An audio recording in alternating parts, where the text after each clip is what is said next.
baseball is dead.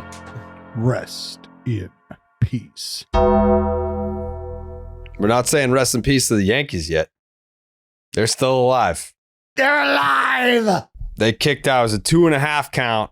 They kicked out at 2.5 emphatically to the point where they scored 11 runs, a lot of late runs, a lot of garbage time runs. I feel like this is going to be my hot take for the night, but there was a certain point in this game where I feel like the Dodgers just like gave them the game. Like throwing Knack out there for whatever 4+ innings kind of felt like this is what we're doing. If you can score runs, great. Good for you. But like, we're not exactly going for the throat in game 4.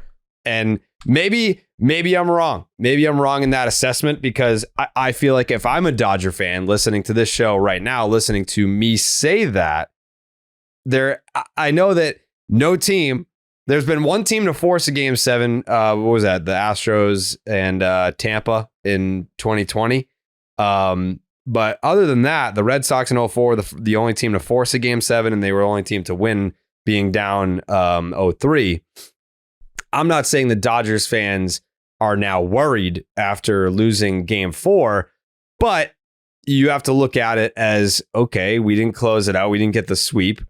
Sweeps aren't easy. Historically, they have been, do you have the stat, Jay? Hey, the last time in the World Series, the last team to actually win game 4 after going down 3-0? Isn't it like fucking 40 years ago or some shit? What, to win game 4? Or just it's been like teams that have gone up 3-0 in the World Series have completed the sweep like the last 12 times, like dating back like 30+ years or something like that. But all that to say, if I'm a Dodger fan, I'm not saying that I feel threatened at the chance of losing the World Series, but I don't feel super great about Gerrit Cole in game 5, like knowing that the series might have to go back to LA after being up 3-0. No, I mean, that was the conversation we were having yesterday, but let's rewind a bit. Like with the whole Knack assessment, like he was their most productive pitcher tonight. 4 innings, 1 run. Like it was Hudson who gave up the grand slam just before him.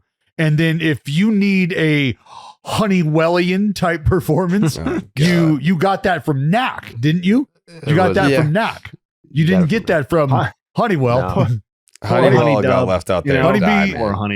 Honeybee was flying without a stinger tonight, and that's all right. That's just something. Hey, you win some, you lose some.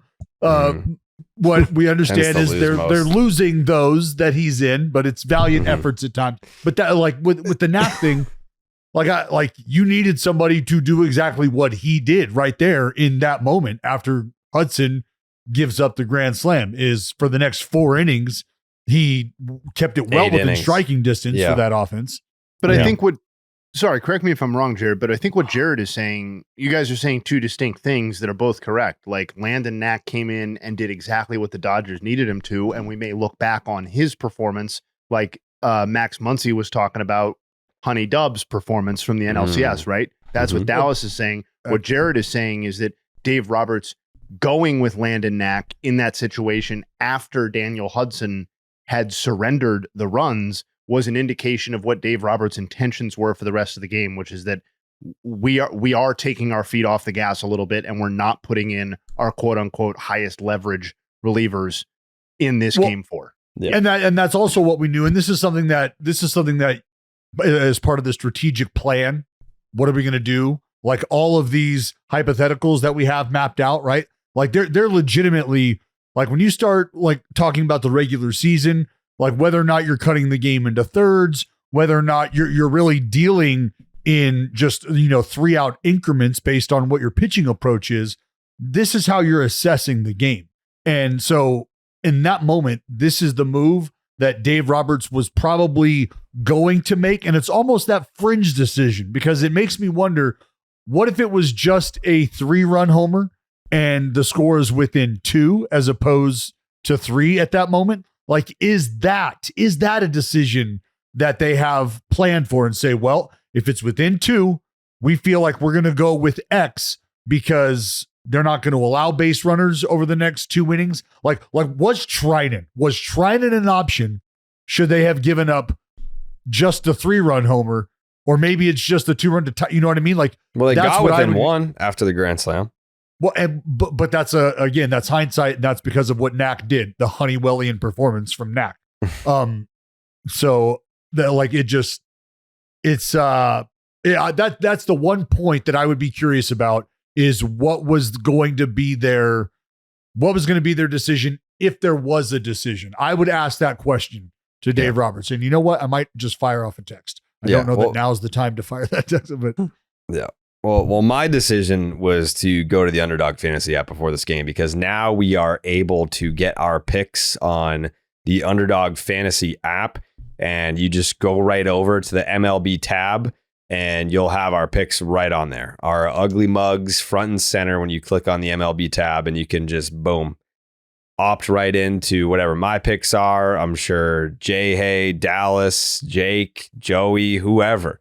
I think we're going to do a collective BID type pick at some point. I don't know if we're going to roll that out for the World Series. Maybe that's a next year type deal for the start of the regular season. But yes, the Underdog Fantasy app now has the ability for us to actually put our picks on the app, and you guys can just opt in.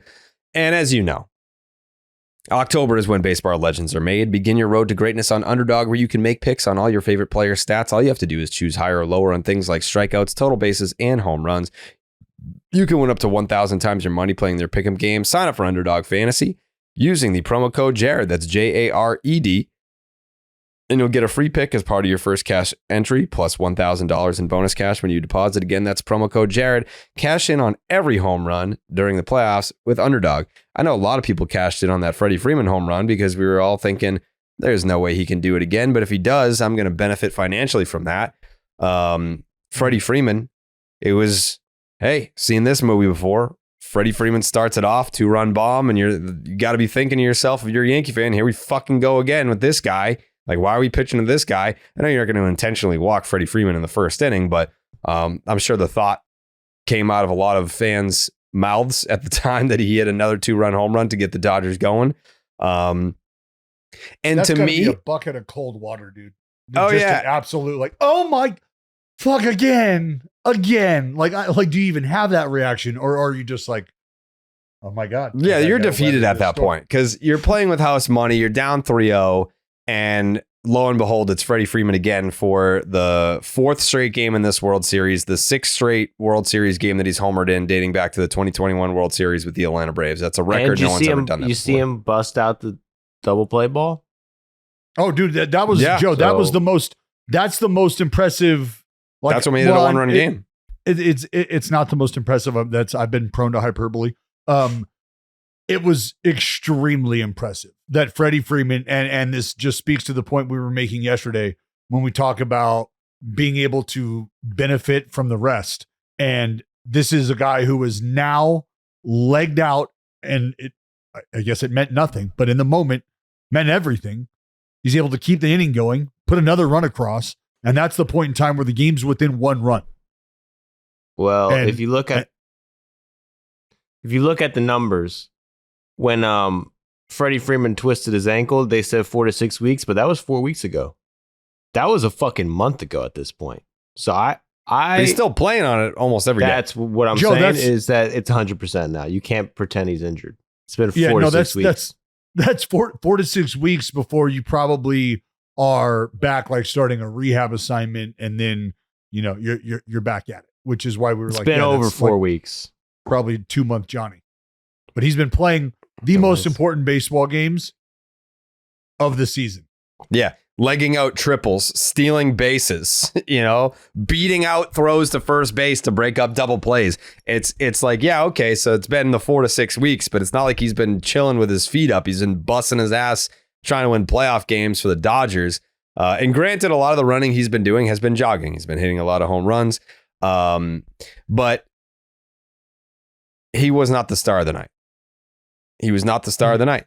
And the formula for the New York Yankees, if the New York Yankees are going to come back in this series and make it a series, and hell, even win the World Series, this was the blueprint. And what I mean by that is they have leaned so heavily on Giancarlo Stanton and Juan Soto. And for many victories this October, that's been enough. Like those guys doing what they do, that has been enough to take down teams like the Guardians and the Royals. But the Dodgers are a different breed. And Juan Soto and Giancarlo Stanton aren't mashing home runs every single night. So they needed the Austin Wells and Anthony Volpes of the world to step up and fucking do something. And tonight they did. And here we go. It was a fucking ass kicking at Yankee Stadium to force a Game 5. Yeah, it was a pummeling. It was, I mean, and this is, once again, everybody And was Gleyber talking Torres. about, My bad. Gleyber Torres as well. everybody was talking about not only needing a W, but needing a W in a pretty decisive manner, needing to be able to sort of assert yourself and say, this is why it's going to be important that we're at home. Let's just remind ourselves. Let's see if we can tap into that. Let's see if we can utilize that. And I mean, it was for all the reasons that you can talk about and all the reasons that athletes just sort of try to, say, well, we know why. We know why we needed to win that way. We know what it does for us to really sort of plant that. Okay, well, it happened now, but you got to back it up. Now you got to back it up. And this is where having your dude in this spot matters. This is because you're starting to get a couple guys in the lineup. Look, Judge with the knock at the end of the ball game. And I got to believe it's garbage time, but you don't get to say that they needed to win decisively and then omit the runs that they score all throughout the baseball game. Like that doesn't count. They actually do count. Those runs do count. Everything after the Gleyber home run was garbage. No. Walks as good as a hit. Yeah, you need Judge. Here's the thing is you need Judge to feel a certain sort of way about himself at the plate. Juan Soto knows that, which is why he's busting his ass to come around and score. Because you need to be able to say the Soto to Judge, the Soto to, like, there's just a ring to it, right? And when you hear that play over on the highlights and you hear that on the radio and you hear that on the TV in the clubhouse, the Soto to Judge, look out now. Look out, don't let these two get hot. That's what they're going to. Like, there's a guy who's going to be screaming his fucking head off in New York tomorrow talking about this. And that's what it's going to sound like. And that just has a certain sense of comfort to this clubhouse, to the fans. And so you needed those things to happen as well. And they did. But you have to back that up again with Gerrit Cole going tomorrow. You got to capitalize on that. That's where Jack Flaherty, you need him to be the cold-blooded assassin that he was a couple games ago. I mean, obviously decent outing early, but what was that? 2 games ago? 2 starts Game ago? 1. No, the 7-inning, like that was the NLCS. His first start of the NLCS, right, Jay? Yeah. So that's the 7-inning fucking how you doing?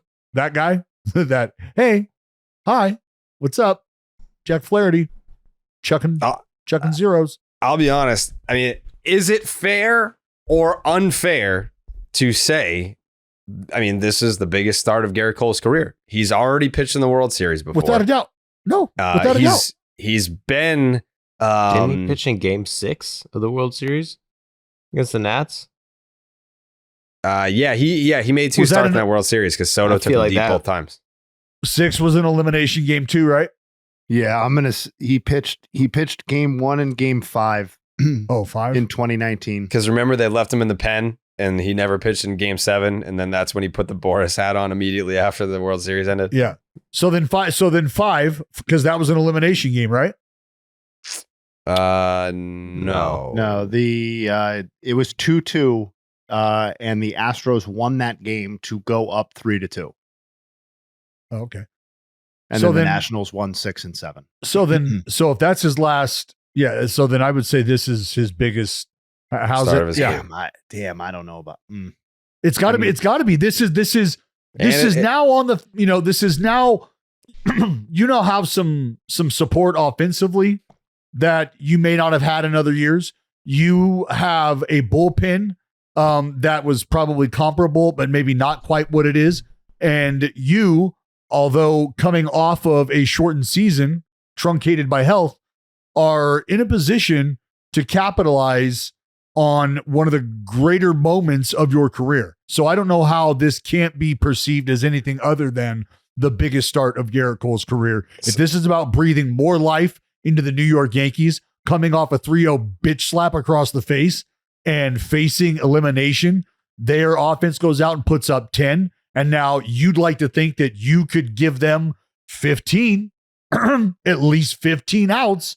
And if they can give you what would they have by the 15th out for the other guy, 5 runs?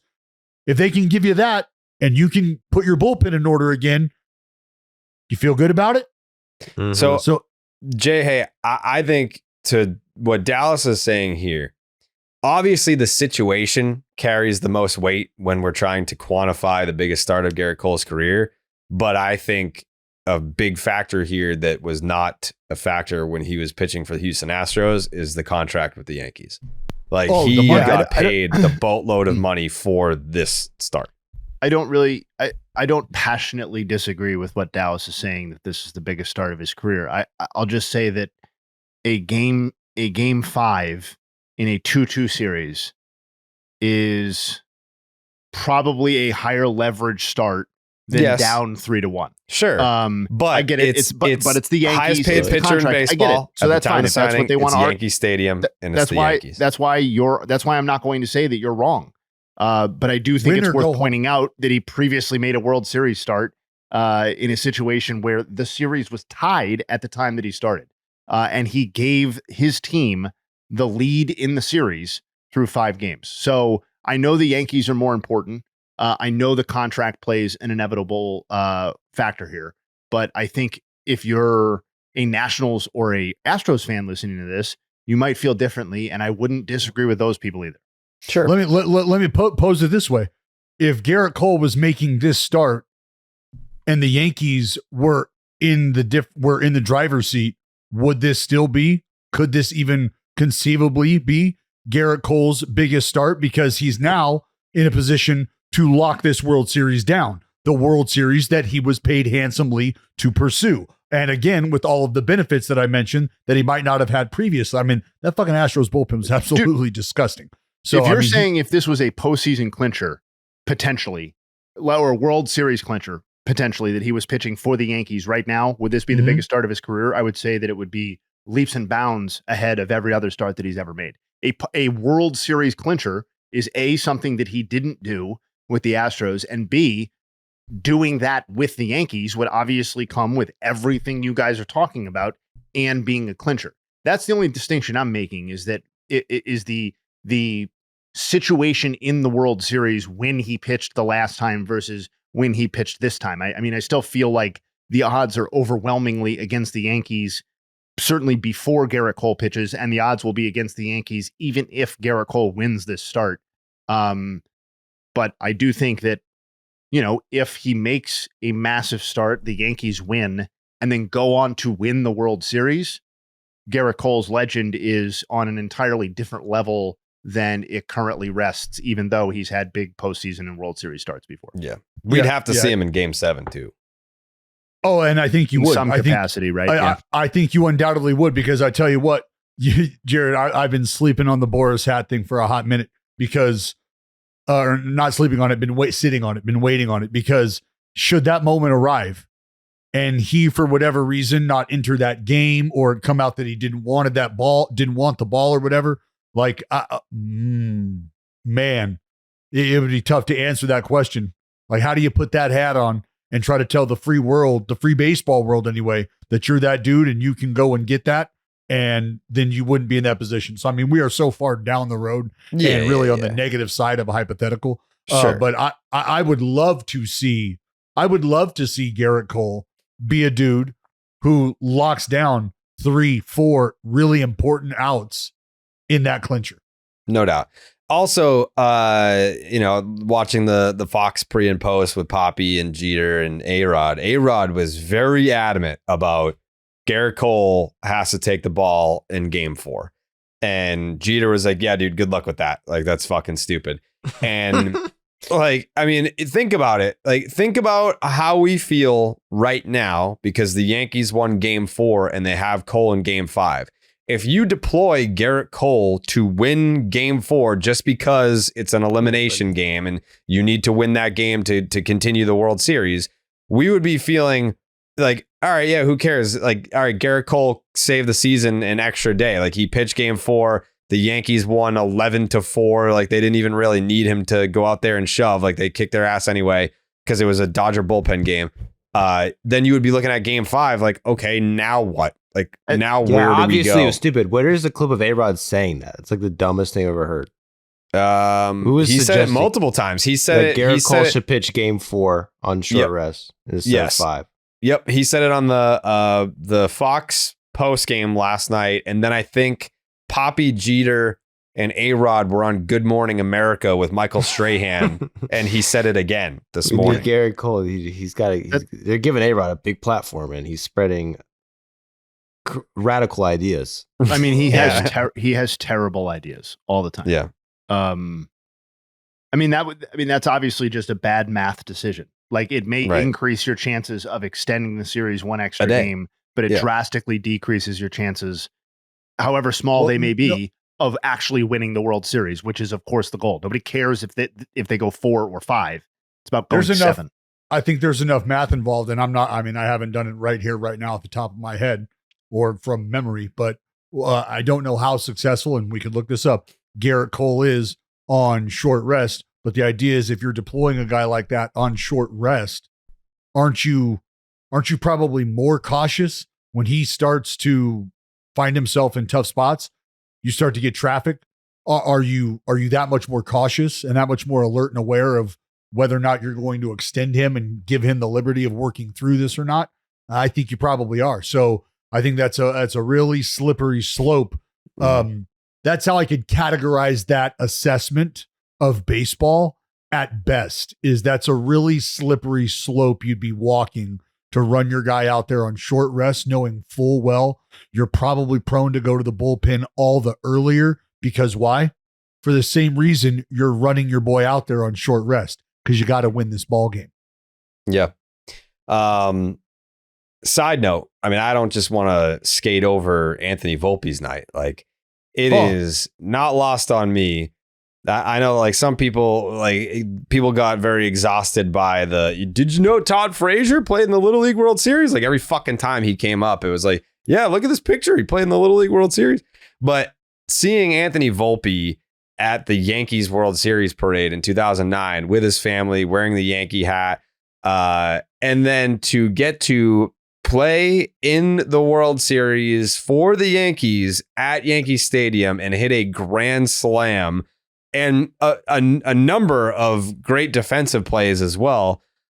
That has to be the coolest fucking thing in the world. Like, I was also thinking, like, he's 23 and after the grand slam, like, he's doing like the forearm bash with Giancarlo Stanton. It's like Stanton, like, he was probably fucking 10 years old when Stanton came into the league. It's crazy how, like, you know, Stanton, I don't look at him as like an old aging veteran guy, but when did he come into the league? 2012? Yeah. And to cap it all off, the night ends with him walking up to Derek Jeter and getting the picture, doing a little interview with him, and then taking a picture. And you got the My Dog. Stanton came into the league in fucking 2010. He was in the league the year after, a few months after that picture was taken of Anthony Volpe at the World Series parade. Giancarlo Stanton made his big league debut as a 20-year-old for the Marlins. Yeah. So Stanton became a guy Stanton, actually. Exactly. Yeah. He was. Yeah. Mike Stanton made his debut. Yeah. That's crazy. That picture was taken back when Mike Stanton was playing for the Marlins. Yeah. Yeah, pretty much. So, yeah, it was a very cool moment for Volpe. The Gleyber home run, obviously, like I said, like, that was that iced it. And let's start. Can we start with the Yankee fan down the right field line? Absolutely. We already started, Dallas. My God. Minutes ago, yeah, we've pretty much covered almost every topic, so this is like one of the last ones. But yeah, we can start there. Let's start there. Let's just start. Jake, shut down the pot. Let's start over. All right, let's do the podcast over. Let's start with that. All right, ready? Oh, I want to start there. Baseball is dead. Rest in peace. All right, so this fucking fan, right? Bro, Carabas. I couldn't believe, like, he basically, look, I'm going to say, I believe that there was less contact between me and my wife during our third, yeah. Like, I think I probably sneezed at night, and then our third child came. There was, he was inside of Mookie's hand. Like it was a double team. They had like the other guy was grabbing Mookie's wrist. The other dude was like bending it over the railing, and I get it. Like so, I mean, my reaction to it, my reaction to this happening was, oh my god! Like this is the most handsy, aggressively, I guess, action from a fan on a player I think I've ever seen in my life. Like we've seen the Jeffrey Meyer stuff. Like we've seen Mookie Betts himself in Houston in the 2018 playoffs. He went into the stands and went to go catch a ball, and the fan basically like closed his glove, but it was almost like an accident, and they called him out anyway. This fan just is just like reaches into the glove and rips it out, and he's got his buddy helping him. He's like, "I'll fucking hold him. You rip the ball out," and they won't. The umps won't see it. Like that's my whole thought is like, what are you thinking? Obviously you're not in that moment, but do you believe for 1 minute that you're like, look, you just grab his hand, we'll get it together and we'll get him back. There's no way we're going down tonight. It looks like they talked about this before the game. Like this scenario played out on the subway. They're talking about it. If a ball comes, we gotta fucking hold our ground. You know they did. Joe, I was just going to say, this is a conversation that every one of these dudes has had when they know where they're sitting. Bro, we're sitting on the rail. We get a ball our way. You know what we're doing, bro. You know what we're doing. That shit ain't come. We're snagging it right out of. We'll take it right out of Mookie's hand. And my favorite part about this clip is that after they like just get caught red-handed, them still arguing, no, over the fucking wall. I'm allowed to do that if he's over this wall. He's in my territory. If you pay for a seat and a guy who didn't pay for a seat, Mookie Betts didn't pay shit, reaches over in your seat, personal space bubble, you're allowed to defend yourself. I mean, he was also just like trying to rip his glove out. Like, what was the end game there? There was no, that you couldn't possibly think that anything you were doing was going to result in anything positive. Honestly, low-key, I looked at the rule. I believe, let's say on the field, they called that. Joe, oh my God. Look harder. Let's say on the field, they called that no catch. Ball comes out. I mean, it took him a good 3 seconds, but let's say he ggets it in 2 seconds. I mean, he's over the wall. I believe there could be... The minute they see that hand, not because that's the thing, Joe, is the hand didn't go into the glove. The hand went to the secured glove and then tried to pry the glove open for several seconds. And then proceeded for the frame. What was it like NewJersey.com? It was like one of those like local media outlets in the New York area interviewed the guy immediately after. He's like a 38-year-old dude from Connecticut. And his defense was Mookie was swearing at us. And it's like, you were trying to fucking rip his hand off. Like, what are you talking? That's your defense? Oh, yeah, Mookie was swearing at us. Yeah, dude, you were fucking mugging him and stealing his property. Mookie. Right. So that's the good time portion of the segment. I'm going to come in Johnny Raincloud style on this because I had a completely different reaction, which is that, like, arrest those people, basically, because it's one thing for the glove exchange, maybe even the reach into the glove is like maybe more weird than anything. Dude, you grab Mookie Betts' wrist as the other guys did and like basically pin him or hold him. My reaction is that the line between what we saw there and what I saw play out at the Malice at the Palace, watching that live, or things where things completely lost control, is a lot less than I think the outcome would suggest. Like, the reason that wasn't a more serious situation is because of Mookie Betts. Imagine Tommy Pham in right field. Mm-hmm. Tommy Pham kills two people. Yeah. Like Tommy Pham's going to jail tonight if someone tried to do that to him. We're still that place is a crime scene right now. We're going to have to play the last 3 games in LA because Tommy Pham has spilled blood straight up. Jay, I legitimately in the moment thought to myself this. I was like, what if the Dodgers wound up having a hurt Mookie Betts, and then go on to lose the World Series. Could they somehow, some way pursue this individual for lost damages? And like, I was like, buddy, that. you're paying for the fucking World Series. Like, you're paying for whatever we lost right there. Like, and I'm talking parking. I want projected hot dog sales. Like, a fucking glizzies are on you, pal. You just fucking broke Mookie Betts' wrist. Like, and like could Mookie Betts, to your point, like, there's so much credit that needs to go to Mookie simply because he did not escalate it in that situation. He probably said, and it didn't need much more identifying.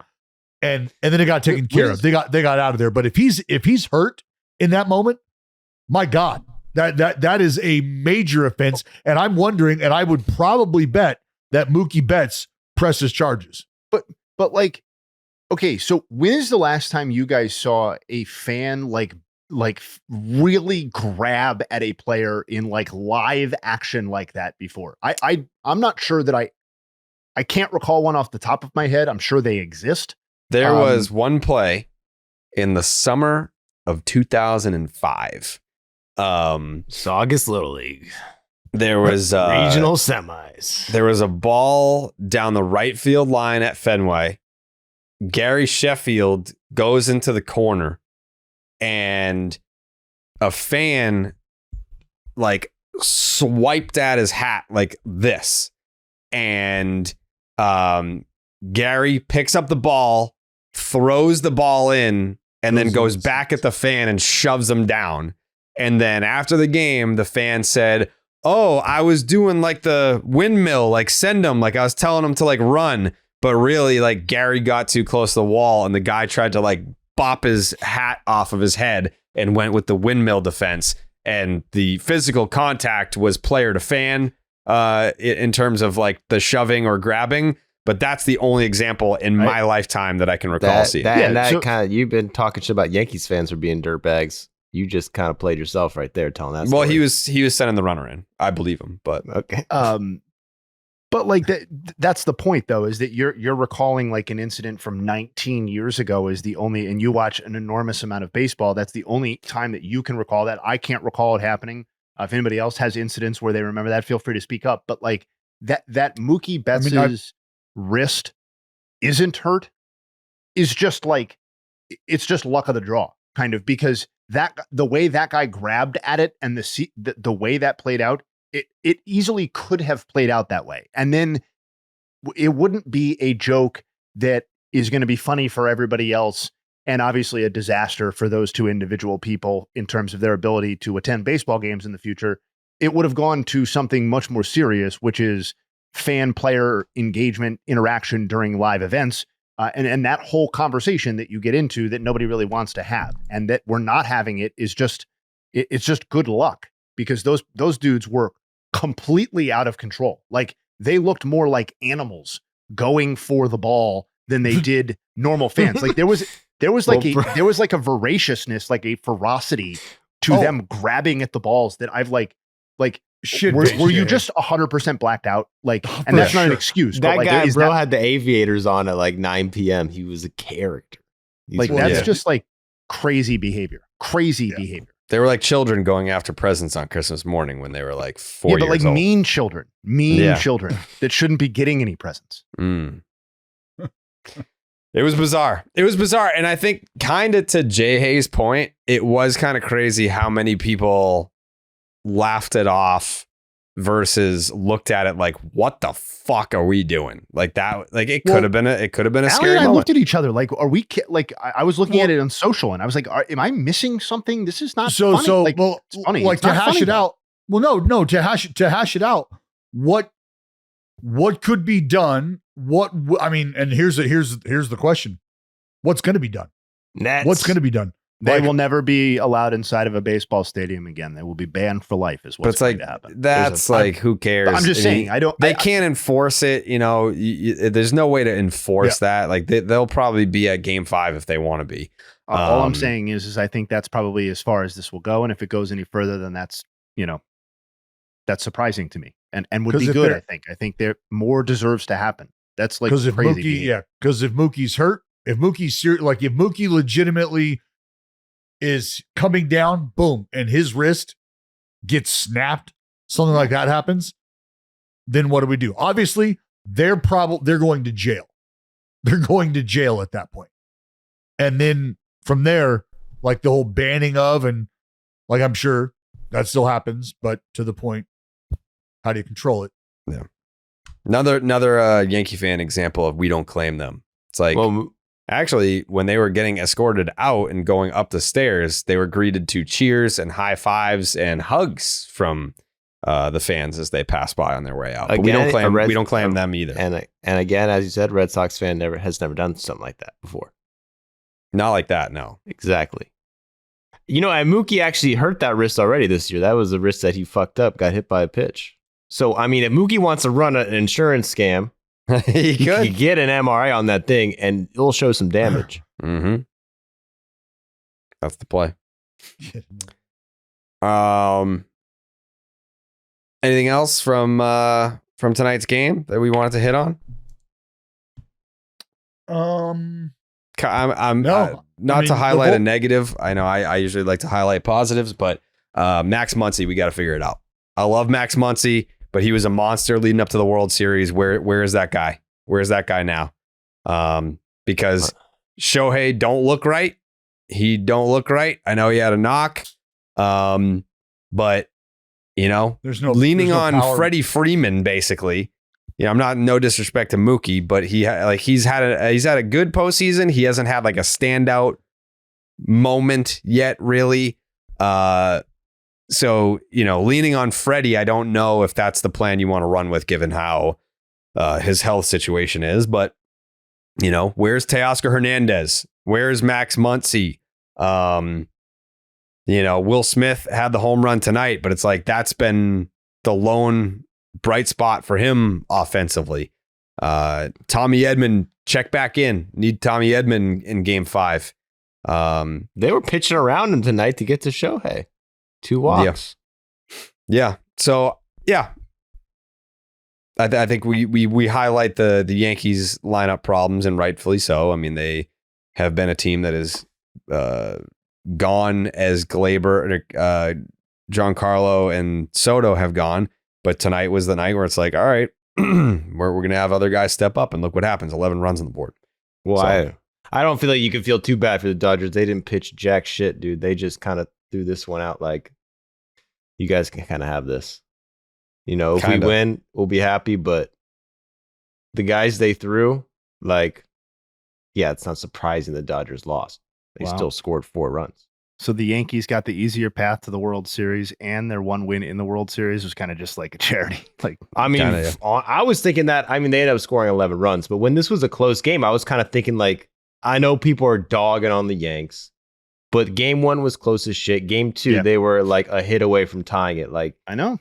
And then even last night was a 2-run game. It was almost like this game wasn't much cleaner until they pulled it away at the end because Gill didn't pitch well. The fucking Dodgers were not throwing their best guys, and the top of the lineup wasn't doing anything until the 8th inning. So you got tip your cap to the Yanks, though, because they came alive. Tipper cap. Feels like 04. I mean, you were there in 04, Jared. I was. Was the reaction to the Yankees being down 0-3 similar to The what Red it Sox was? being down 0-3? Yeah. Was it that dead in Boston? No. It was it was way more lively at Fenway for game 4 than it was at Yankee Stadium until like the 7th or 8th inning when they started scoring all those runs. So was there legitimate hope in Boston they could come back from 0-3? I mean, yeah, because of like what Millar was saying. It's like, yeah, if you just can win game 4, then it's Pedro Schilling, and then game 7, anything can happen. Like that was kind of the thought process. It was just about getting through game 4, but it's like, you better fucking sweep us, because if you don't, then who knows? Yeah, and I don't know if the Yankees have a Pedro or a Schilling. I know Gerrit Cole's They've good. got Neither a one Gerrit of those Cole. dudes are walking through the door. It's Gerrit Cole, and then it's not either one of those dudes. Big burrito. Yeah, why are we not putting Gerrit Cole in that same class? Nah, you can't. Maybe in 2019 you could You know, I mean, Pedro had a fucking 3.90 ERA in 2004. 2004 wasn't peak Pedro. Like, yes, it was Pedro in name, but it wasn't like he was a Cy Young contender in 2004. Like, Well, Gerrit it most Cole certainly wasn't peak Schilling either. Yes, it was. He won fucking 20 games. On was ankle though, brother. Yeah, I mean, like literally, it wasn't peak Schilling at the time he was pitching in the start. The bloody he went like 6 shots. Catch-up. Oh, the catch-up card. That's beneath I'm not you, saying Jay I Hay. believe it. I'm just saying, unless you're saying that, then obviously he wasn't at 100%. We're not talking Some peak said Schilling. it. Kurt Schilling won 20 games that year. So That's not what I'm saying. I'm just saying that Gerrit Cole, like, it shouldn't be brushed off. Like, oh yeah, you have Pedro in game 5 and Schilling in game 6. And it's like, well, they don't have something like that. It's like, well, yes, they do. His name's Gerrit Cole. Yeah, I agree with you. Yeah. I mean, Gerrit Cole, Gerrit Cole's numbers as far as postseason performer is concerned, when we talk about Pedro, I think Gerrit Cole significantly better than Pedro. Well, that's because Pedro pitched with the fucking Phillies at the end in the playoffs and shit. And it's a little different nowadays when even if it lights out Gerrit Cole, they could take his ass out in the 5th inning. When back then, a Pedro start or a start, like, you know, you're thinking You're 7 going strong. 10. Yeah. Yeah, like fucking Grady Little leaving Pedro in to throw 128 pitches in game 7. It's like, you know, yeah, Pedro's got some postseason blemishes, but they shouldn't be there. Grady. Anyways, I digress. Yeah. If you want to get tickets to World Series Game 5, boy, do we have a deal for you guys. Game Time is an authorized ticket marketplace of Major League Baseball, which makes getting tickets faster and easier. Prices on the Game Time app actually go down the closer that it gets the first pitch. With killer last-minute deals, all-in prices, views from your seat, and their lowest price guarantee, Game Time takes the guesswork out of buying MLB tickets. I bet you could probably get some good deals for Game 5 of the World Series if you feel so inclined to travel to the Bronx for Gerrit Cole versus Jack Flaherty, Game 5 of the World Series. Game Time picks, their curation makes it easier to save more on sports, concerts, comedy, theater, and more. They've got flash deals, so you can save even more with exclusive in-app deals on select seats ahead of the game or the event. They've got zone deals, save even more when you choose a section and you let Game Time choose the seats for you.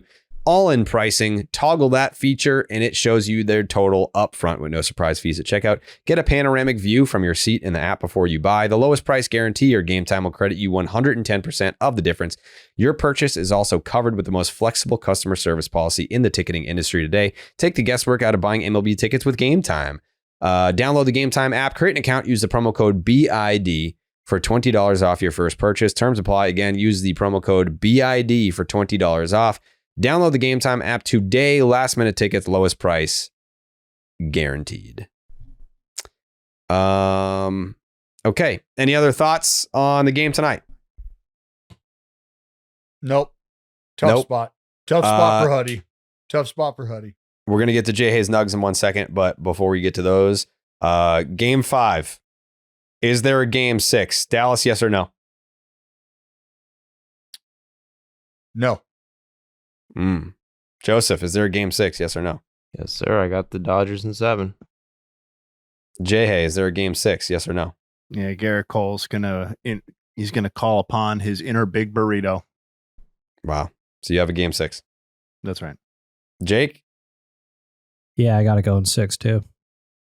You do? I mean, my prediction was pre-series. I've seen how it plays out. So yeah, I got to go in 6. Okay. I mean, that was my prediction. My prediction was 6. I think same. that Same, we had the it's same going to be I think it's going to be a close game tomorrow. Mhm. I don't think we're going to see the high scoring affair. I think Gerrit Cole will pitch well. I think this game gets decided late. It would be tough if he gave up like 8 runs in the first inning. Yeah. That would be tough. That'd be very tough. Jay Hay, your Nugs, please. For sure.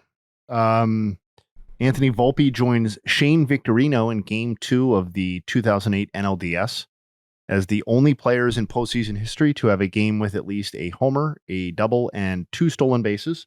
Volpe, obviously, is thus the only player to do so in the World Series.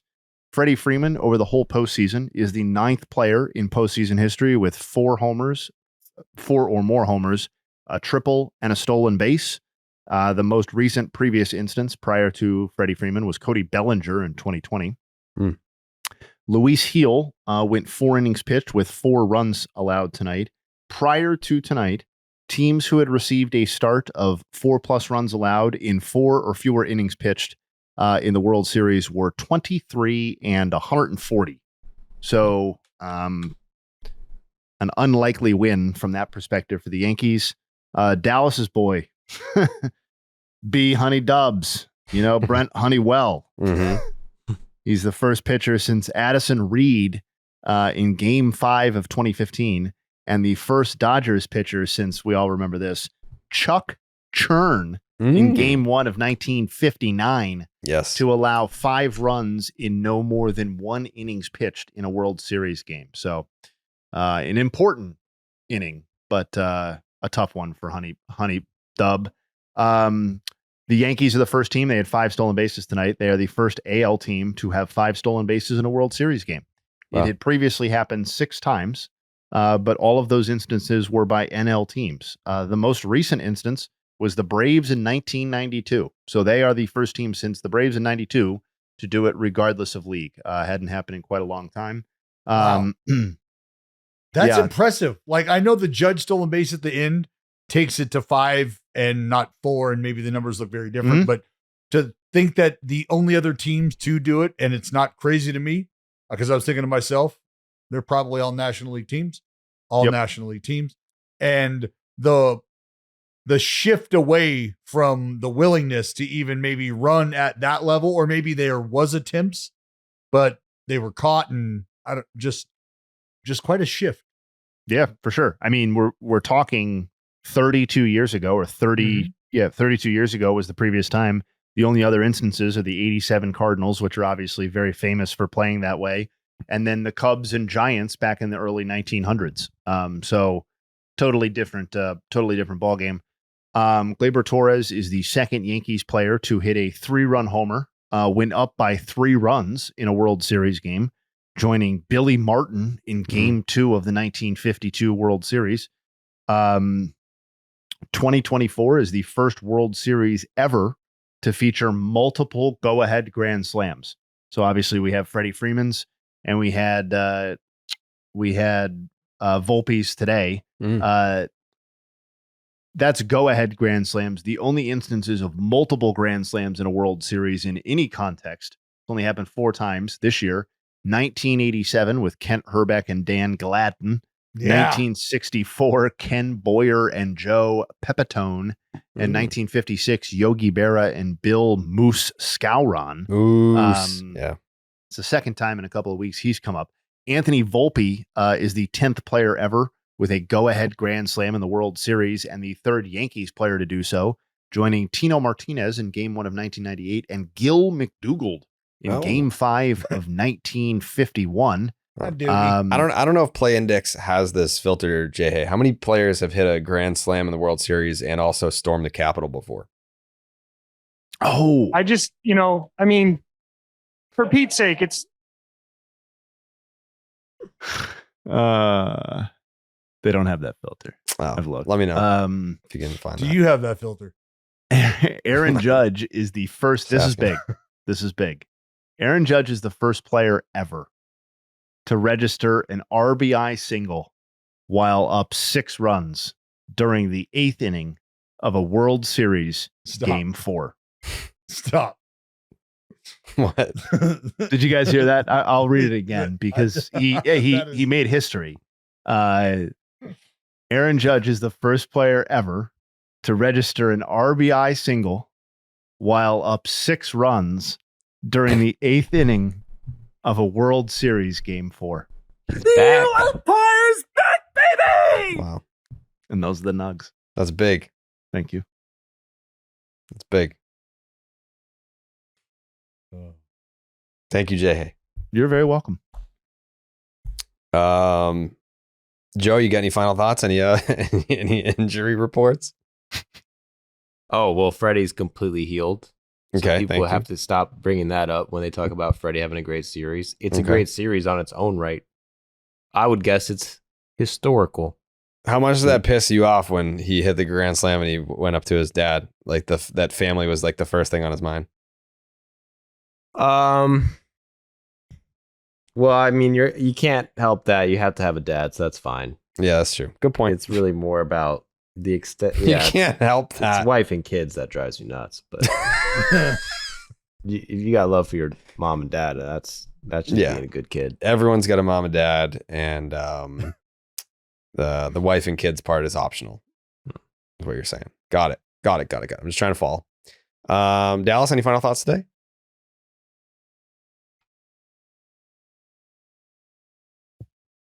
I just can't get over that third inning.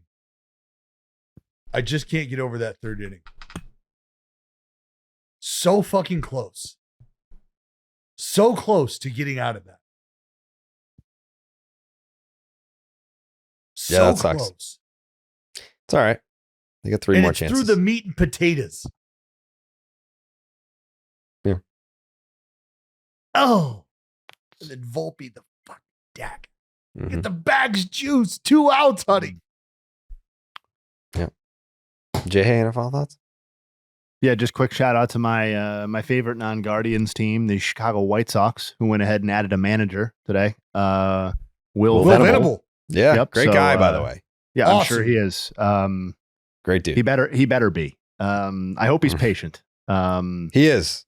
That's good. We're talking That's about a good. young first-time manager coming off the Bruce Bochy managerial tree. Perfect. It's I think a guy who is going to be put off on his own, leaving Port for the first time. Also, the Alex Cora coaching tree.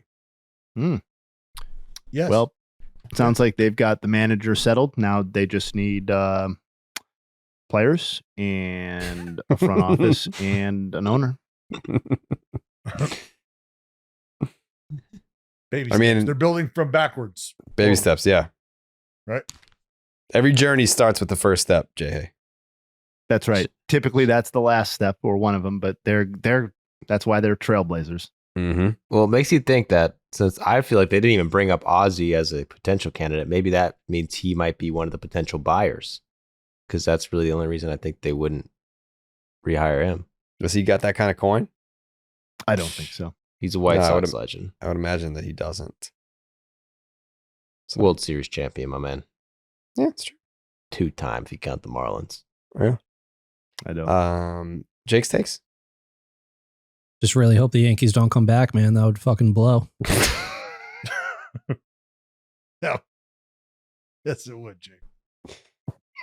Yeah, that'd be That'd tough. be terrible. Yeah. That would be terrible. Yeah. I said a lot of things that I can't take back about the New York Yankees on the last podcast, so that would be horrendous for me. Yeah. I would just go on vacation. I would just up and leave somewhere, be like, sorry, no Wi-Fi where I'm going. World Series is over. That means I'm punching the clock. I'm out of here.